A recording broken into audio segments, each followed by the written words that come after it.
কিছুক্ষণ আগে একটা তথ্য জানতে পারলাম, ইলেকশন কমিশন একটা বিজ্ঞপ্তি দিয়ে বলেছে ভোট কেন্দ্রের 400 গজের আওতায় নাকি মোবাইল নিয়ে ঢুকতে পারবে না। ইলেকশন কমিশন কোন জায়গা থেকে এই আইন এই বিধিবিধান বের করছে আমরা জানি না।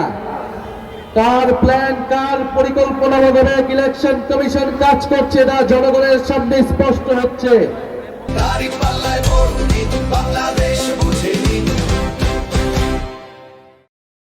আমরা হুঁশিয়ারি দিচ্ছি, আজকে সন্ধ্যার মধ্যে দিনের আলো থাকতে থাকতে এই বিধিবিধান পরিবর্তন করেন। আগামীকাল নাহলে ইলেকশন কমিশন ঘেরাও হবে।